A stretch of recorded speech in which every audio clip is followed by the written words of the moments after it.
Hello friends, हम BSc second year के लिए जीन रेगुलेशन पढ़ रहे थे। लास्ट लेक्चर में हमने gene regulation in prokaryotic cell में लैक ऑपेरॉन के बारे में जिक्र किया था।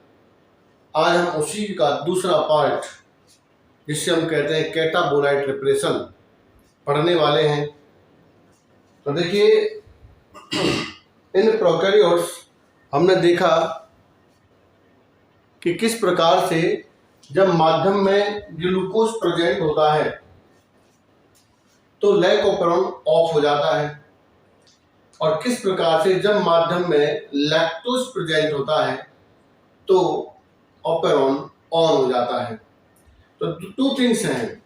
अगर माध्यम में ग्लूकोज है तो ग्लूकोज के प्रभाव से हमेशा लैक ऑपेरॉन ऑफ रहेगा, क्योंकि सेल के लिए मैं उसमें बार बार बता चुका हूं कि सेल के लिए सबसे सिंपल शुगर जो है वो ग्लूकोज है।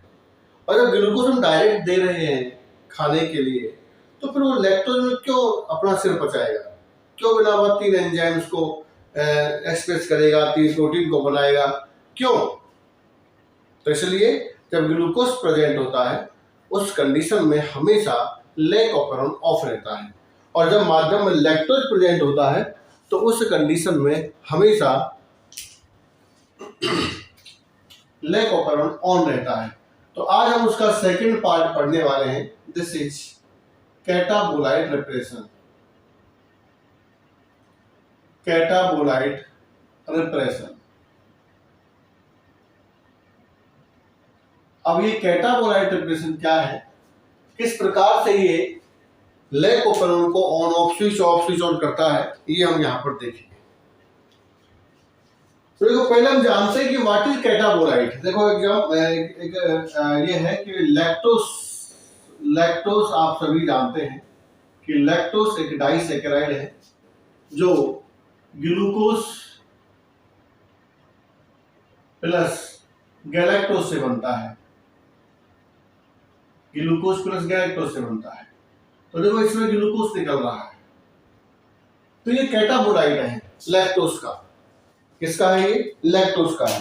तो कैटाबोलाइट या कैटाबोलिज्म वो होती है जिसमें एक बड़ा मॉलिक्यूल छोटे छोटे मॉलिक्यूल्स में टूटता है। तो इधर जो लैक्टोज है ये कैटाबोलिज्म अभिक्रिया है। तो लैक्टोज से बनने वाली ग्लूकोज और गैलेक्टोज, ये दोनों कैटाबोलाइट है। ठीक है, तो कैटाबोलाइट क्या है? ग्लूकोज। ठीक, लैक्टोज से कैटाबोलिज्म के द्वारा बनता है ग्लूकोज। अब देखिए, यही ग्लूकोज अगर सेल के अंदर डायरेक्ट उपस्थित है, यही ग्लूकोज अगर सेल में डायरेक्ट प्रेजेंट है, तो उस कंडीशन में आप पढ़ चुके हैं कि अगर माध्यम में ग्लूकोज प्रेजेंट है तो लैक ऑपेरॉन ऑफ रहेगा, और अगर लैक्टोज प्रेजेंट है तो वो ऑन रहेगा।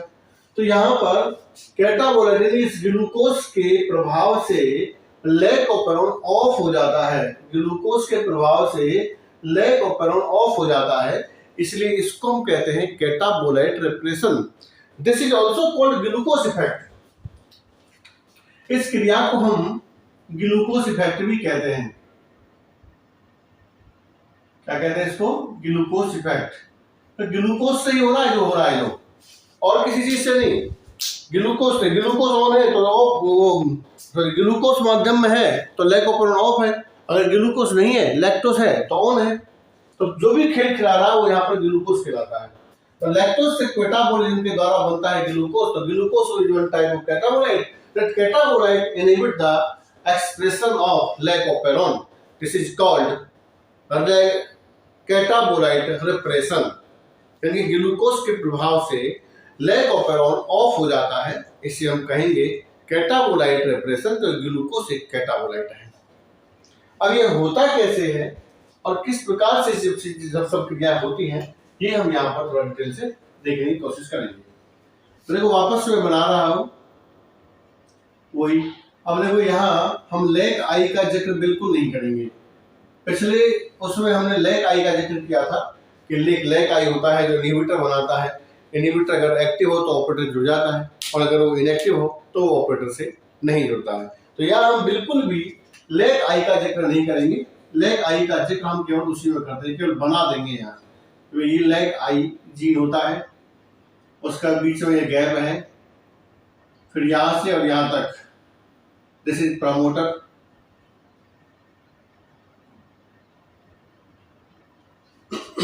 दिस इज ऑपरेटर,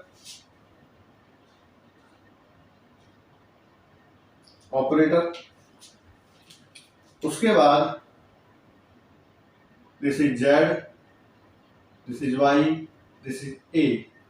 अब यहीं पर अगर हम देखें तो इसी जगह पर यहां इसमें एक कैप साइड होती है, दिस इज कैप साइड। ये सीआरपी एक्सेप्टर है, सीआरपी एक्टिवेटर प्रोटीन की साइड होती है, यानी कि यहीं पर आके जुड़ता है। जो सीआरपी सीएमपी कॉम्प्लेक्स बनेगा वो इसी जगह पर आके जुड़ेगा। तो जेड वाई ए।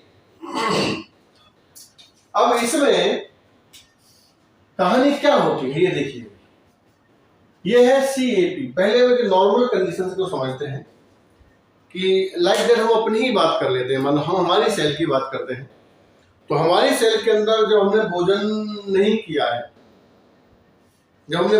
किया है, तो सेल में देखो जो एनर्जी है वो एटीपी के रूप में होती है, ये आप सभी जानते हैं। उसके बाद हम इसमें जो अपने वर्क करने लगते हैं तो ये यही एटीपी हमको एनर्जी प्रोवाइड करता है और ये टूटता रहता है। तो दिस इज एडीपी में, देन ये एएमपी में। और ये मैंने आपको न्यूक्लियोटाइड्स जब बनाए थे तब बताया था कि किस प्रकार से एएमपी से 2 फॉस्फेट और जुड़ जाए तो एटीपी का निर्माण होता है। तो यानी कि जो न्यूक्लियोटाइड्स होते हैं ये एनर्जी के यही स्रोत होते हैं। एनर्जी अगर देखा जाए तो कहाँ होती है? एनर्जी न्यूक्लियोटाइड से जुड़े हुए फॉस्फेट में होती है और कहीं नहीं होती। तो ATP, UTP, GTP, CTP, TTP ये सब क्या एनर्जी के स्रोत हैं, एनर्जी की मुद्रा है। तो एएमपी यानी कि जब हम ग्लूकोज या भोजन नहीं किया है उस कंडीशन में अगर हम देखेंगे तो जितना भी एटीपी है वो सब एएमपी में बदला हुआ है। अब एक एंजाइम होता है जिसका नाम है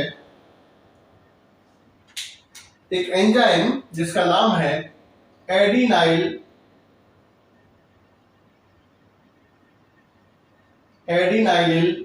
या एडिनाइलेट साइक्लेज।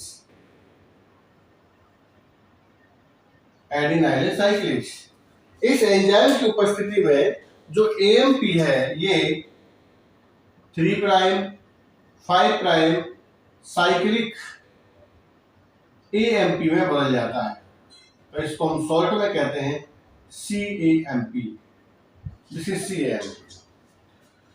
तो देखिए in the presence of lactose या in the absence of glucose, all the ATP is transformed into AMP. Then AMP is converted to CAMP by the reaction of adenylate cyclase enzyme. This is the simple process. This CAMP is the secondary messenger. So CAMP एक द्वितीयक संदेशवाहक है, secondary messenger.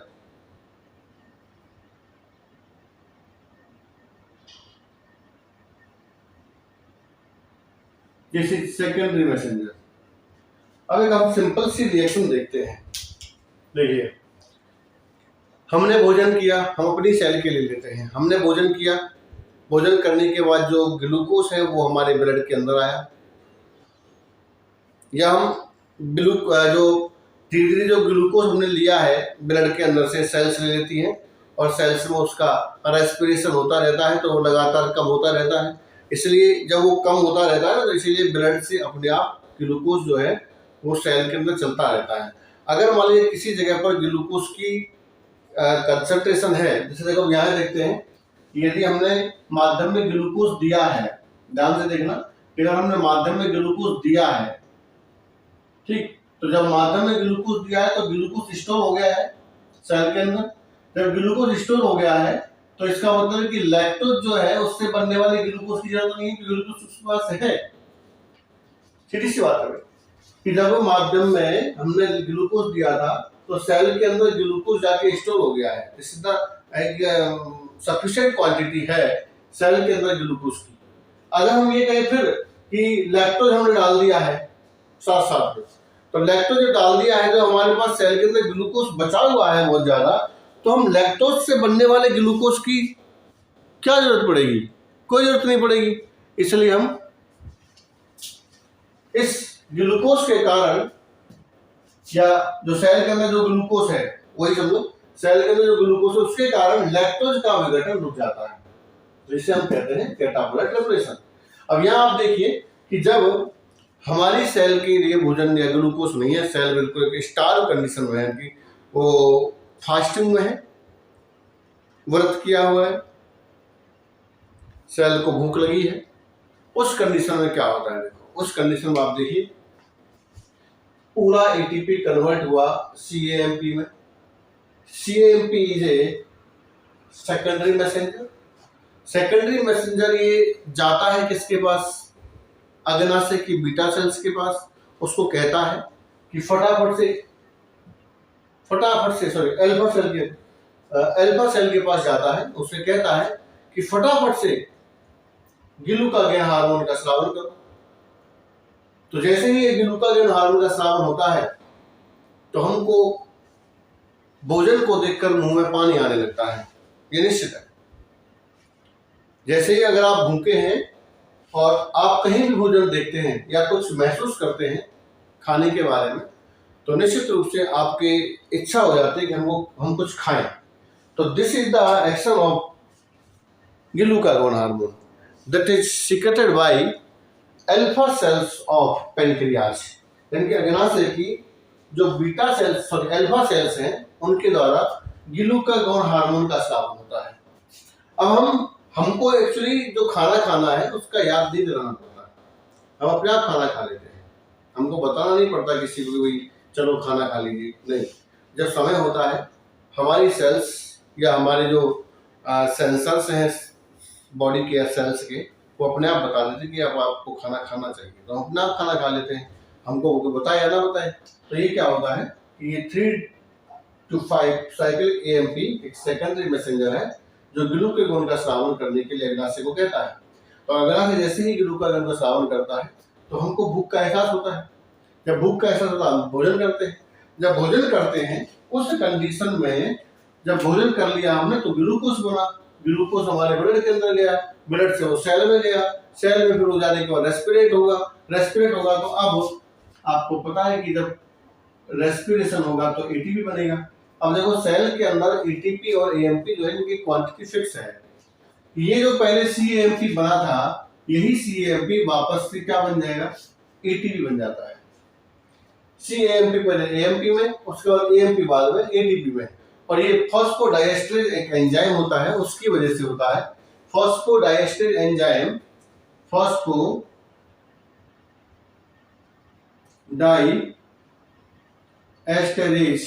Enzyme ये CMP को AMP में बदल देता है। Then AMP is converted to ATP। अब धीरे धीरे यही कंडीशन होती है। अब जब इस ATP की यानी कि इसकी मात्रा कम हो गई, जब इसकी मात्रा कम हो गई तो अब फिर अग्नाशय की अल्फा सेल्स को कौन बताएगा कि ग्लूकागोन का स्रावन करो?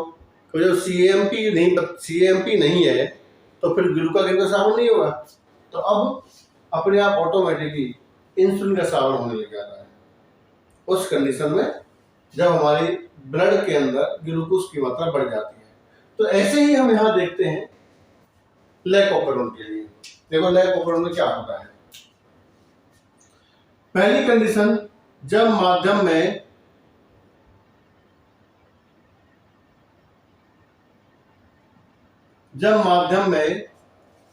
ग्लूकोज प्रेजेंट हो। पहली कंडीशन, जब माध्यम में ग्लूकोज प्रेजेंट हो, उस कंडीशन में देखिए क्या होता है। अब ये तो आपको पता लग गया भाई कि जब ग्लूकोज प्रेजेंट होगा तो उस कंडीशन में लैक ऑपरेंड तो रहेगा ऑफ, और जब लैक्टोज होगा उस कंडीशन में ये रहेगा ऑन। ये तो हमको पहले ही पता लग गया। तो ये तो हमने देख लिया कि किस प्रकार से जो ग्लूकोज है उसके होने से ये ऑफ रहेगा ऑन रहेगा, वो हमने सब देख लिया। लेकिन अब कैटाबोलाइट डिप्रेशन में ये किस प्रकार से गतिविधि होती है, किस प्रकार से प्रोसेस होता है, ये समझते हैं। तो देखो, जब ग्लूकोज प्रेजेंट होता है तो उस समय लो लेवल होता है किसका, low level of AMP, low level होता है किसका, एएमपी का। जब एएमपी का लेवल लो है तो सीएमपी भी कम मात्रा में बनता है। CMP is also low. बताया ना कि ज्यादातर जो एटीपी में कन्वर्ट हो जाता है एएमपी, तो जब ग्लूकोज है तो उस समय एएमपी कम मिलेगा, एटीपी ज्यादा मिलेगा। जब एएमपी कम मिलेगा तो सीएमपी इज ऑल्सो लो मिलेगा, कम मिलेगा। तो इस कंडीशन में जब सीएमपी की मात्रा कम हो जाती है, देन एक प्रोटीन होता है सीआरपी, इसको हम कहें CMP receptor protein, CMP receptor protein. तो दिस इज द सीआरपी। तो सीएमपी सीआरपी कॉम्प्लेक्स बनता है, सीएमपी सीआरपी कॉम्प्लेक्स बनता है, ठीक। This is the CMP CRP complex. तो देखो इसमें ये है भाई कि जब ग्लूकोज प्रेजेंट होता है तो लो लेवल ऑफ एएमपी होता है, क्योंकि एटीपी हाई होगा। यहाँ पर ये भी जरूरी है, एटीपी क्या होगा, एटीपी हाई होता है,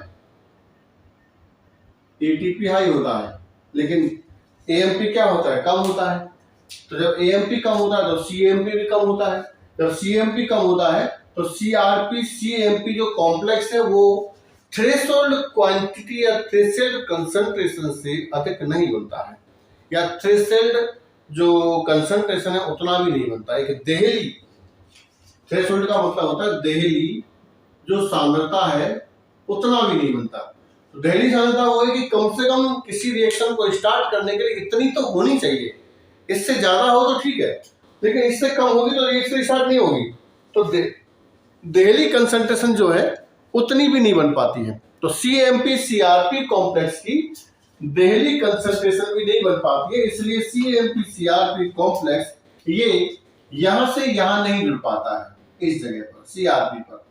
तो सीएमपी सीआरपी कॉम्प्लेक्स यहां पर नहीं जुड़ पाता है। जब नहीं जुड़ता है तो जो आरएनए पॉलीमरेज है वो भी इस ऑपरेटर से, इस प्रमोटर पर नहीं जुड़ेगा। अब इसका देखते हैं कनेक्शन क्या है आरएनए पॉलीमरेज का और प्रमोटर का। देखो, हम दोबारा से यहाँ पर एक प्रमोटर बनाते हैं, दिस इज द प्रमोटर, यहाँ से लेके यहाँ तक प्रमोटर है। ऑपरेटर का जिक्र बिल्कुल छोड़ देते हैं, वो जरूरी नहीं है यहाँ, ठीक है। तो इसमें देखो लगभग 36 जो है 36 न्यूक्लियोटाइड्स और बाकी बचे इधर के, ये टोटल 80 न्यूक्लियोटाइड लंबा होता है प्रमोटर। तो 36 न्यूक्लियोटाइड जो होते हैं वो सीएपी साइट के होते हैं, सीएपी साइट के होते हैं, और बाकी की जो 44 न्यूक्लियोटाइड है वो आरएनए पॉलीमरेज के लिए होते हैं, आरएनए पॉलीमरेज के लिए। तो जब देखिए मान लो ये इस तरह से सीएपी सीआरपी कॉम्प्लेक्स बैठता है, इसे मान लो ये बैठ गया यहाँ सीएपी सीआरपी कॉम्प्लेक्स। तो यहाँ पर कौन आता है, यहाँ आता है आपको पता है आरएनए पॉलीमरेज, इधर आता है आरएनए पॉलीमरेज। तो आरएनए पॉलीमरेज के साथ ये ऐसे जुड़ जाता है, ऐसे।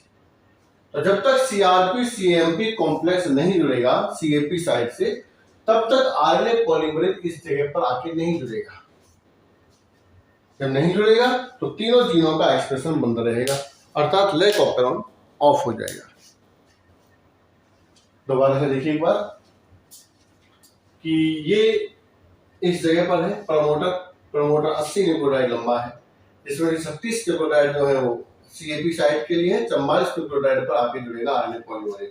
लेकिन दोनों का एक साथ जुड़ना बहुत जरूरी है। ये जो सीआरपी सीएमपी कॉम्प्लेक्स है ये इसके साथ आरएनए पॉलीमरेज के साथ अटैच होता है, तब आरएनए पॉलीमरेज आके जुड़ता है सही तरह से, ठीक है। तो जब माध्यम में ग्लूकोज प्रेजेंट होता है तो उस समय एटीपी हाई होता है, एएमपी लो होता है, सीएमपी भी लो होता है। तो सीएमपी इतना लो होता है कि ये CMP CRP कॉम्प्लेक्स की जो सांद्रता है वो देहली सांद्रता यानी कि जो थ्रेशोल्ड कंसंट्रेशन है उससे भी कम रहती है। जब कम रहती है तो उस कंडीशन में ये CFP साइट पर नहीं जुड़ता है। जब ये इस पर नहीं जुड़ेगा तो इस जगह पर इनके प्रमोटर पर RNA पॉलीमरेज भी आकर नहीं जुड़ेगा। जब RNA पॉलीमरेज नहीं जुड़ेगा तो फिर किसी भी सूरत में यहाँ एक्सप्रेशन स्टार्ट नहीं होगा, अर्थात लैक ऑपरेंड ऑफ हो जाएगा। तो ये लैक ऑपरेंड यहाँ पर ऑफ हो जाता है। और हम जानते ही हैं कि जब माध्यम में ग्लूकोज प्रेजेंट हो तो लैक ऑपरेंड ऑफ रहता है। अब दूसरी कंडीशन, जब माध्यम में लैक्टोज हो, जब माध्यम में लैक्टोज हो, लैक्टोज प्रेजेंट हो, देखो भाई जब माध्यम में लैक्टोज प्रेजेंट है उस कंडीशन देखिए वो सब उल्टा होगा, जितना भी है वो सब उल्टा होगा। इधर माध्यम में, अब देखो यहां से माध्यम में लैक्टोज है उस कंडीशन में ATP क्या हो जाएगा लो, AMP क्या हो जाएगा हाई, CMP क्या हो जाएगा हाई। तो CMP CRP कॉम्प्लेक्स क्या बनेगा हाई, अर्थात थ्रेशोल्ड कंसंट्रेशन से ज्यादा। जब थ्रेशोल्ड कंसंट्रेशन से ज्यादा बनेगा तो ये आसानी से CFP साइट पर आकर जुड़ेगा। जब यहाँ जुड़ेगा तो फिर इस पर आसानी से RNA पॉलीमरेज भी आ जाएगा, दोनों का अटैचमेंट सही हो जाएगा और आसानी से इन तीनों जीनों का एक्सप्रेशन शुरू हो जाएगा। तो देन लैक ऑपरेंड ऑन हो जाएगा। दोबारा से देखिए एक बार कि जब माध्यम में लैक्टोज प्रेजेंट होता है उस कंडीशन में ग्लूकोज तो लेवल है, सॉरी ग्लूकोज लेवल तो लो है। जब ग्लूकोज लो है तो ATP लो हो जाएगा, AMP हाई हो जाएगा। देखो ATP लो जब ग्लूकोज प्रेजेंट होता है, एब्सेंट होता है तो ATP की मात्रा जो है AMP में, AMP CMP। तो ATP लो, AMP high, CMP high, CMP CRP complex की मात्रा थ्रेशोल्ड यानी कि जो देहली सांद्रता है उससे ज्यादा, जब ज्यादा हो जाएगी तो ये आसानी से यहाँ जुड़ जाएगा CFP साइट पर। तो ये इसके साथ आसानी से बाइंड हो जाएगा, देन ये फिर तीनों जीनों का एक्सप्रेशन शुरू कर देता है। तो this is the complete action of catabolite regulation. अब एक चीज और है, थोड़ी सी हम और आगे जिक्र करते हैं, थोड़ा सा आगे चल के, कि हम जानते हैं, थोड़ा सा आगे चलते हैं, ज्यादा नहीं थोड़ा सा आगे। देखो एक रिएक्शन ऐसी है रेस्पिरेशन के अंदर, वो सब में एक समान चलती है, चाहे वाली वो ऑक्सीडेटिव हो, सॉरी O2 की उपस्थिति में हो, चाहे वो अनऑक्सीजन हो, ऑक्सीजेनिक हो चाहे वो अनऑक्सीजेनिक हो, उस कंडीशन में ये रिएक्शन समय समान चलती है। और वो रिएक्शन है ग्लाइकोलाइसिस।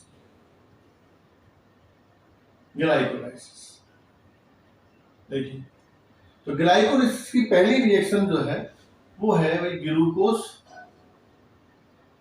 और ग्लूकोज से बनता है यहाँ पर ATP, और ATP से बन जाएगा ये ADP, ठीक है, और यहां बन जाता है ग्लूकोज 6-फॉस्फेट, 6P भी लिखते हैं, 6-फॉस्फेट भी लिखते हैं। This is the first reaction of glycolysis. Glycolysis occurs in cytoplasm, यानी कि ग्लाइकोलाइसिस की जो क्रिया होती है वो साइटोप्लाज्म में होती है, ठीक है। तो साइटोप्लाज्म के अंदर ग्लाइकोलाइसिस में ग्लूकोज से ग्लूकोज 6-फॉस्फेट का निर्माण होता है। अब यही क्रिया इकोलाई के अंदर चलती है, ऐसा नहीं कि हम में चलेगी सब में चलेगी, तो यही क्रिया इकोलाई में चलती है। अब सोचो कि जब एक बार ग्लूकोज की सांद्रता ज्यादा है, ठीक है, तो उस कंडीशन में जो ग्लूकोज है वो धीरे धीरे ग्लाइकोलाइसिस की तरफ जाएगा तो ग्लूकोज 6-फॉस्फेट बन जाएगा। तो ग्लूकोज 6-फॉस्फेट की कंसंट्रेशन भी ज्यादा होने से लैक्टोज का विघटन रुक जाता है। ऐसा नहीं है कि माध्यम में ग्लूकोज होगा तो ही रुकेगी, नहीं, ग्लाइकोलाइसिस की क्रिया अगर ज्यादा हो रही है तो देखो इसमें क्या है कि ग्लूकोज से जो आगे जो ग्लाइकोलाइसिस के जो प्रोडक्ट बनते जाएंगे धीरे धीरे अलग अलग रिएक्शन से, तो उनका भी स्टोरेशन होता है। तो जब उनका स्टोरेशन होता है तो इसका मतलब ग्लूकोज वैसे हाई है, इसको जरूरत ही नहीं है, इन सबका स्टोरेशन होने से पता चल जाएगा सेल को, कोई जरूरत नहीं है। तो ग्लाइकोलाइसिस के जो प्रोडक्ट है जैसे ग्लूकोज 6-फॉस्फेट है, तो glucose six phosphate is also inhibit the expression of the lac operon के एक्सप्रेशन को रोक देता है ग्लूकोज 6-फॉस्फेट। तो this is also part of catabolite regulation, ये भी एक कैटाबोलाइट रेगुलेशन का पार्ट ही है। इसमें ये होता है,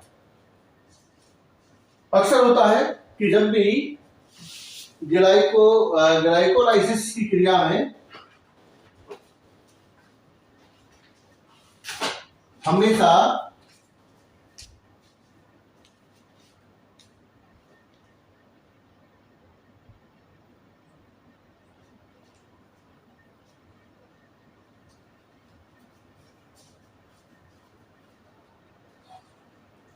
तो दोनों में ग्लूकोज 6 फॉस्फेट, ग्लूकोज 6 फॉस्फेट जो बन रहा है, ये ग्लूकोज 6 फॉस्फेट एक रिएक्शन और है कि वो एडिनाइलेज जो साइक्लेज है, एडिनाइलेज साइक्लेज, इसके बनने को यानी कि इसकी क्रिया को रोक देता है। इससे एएमपी की मात्रा भी कम बनेगी, लो एएमपी बनेगा, यानी कि लो सीएमपी बनेगा।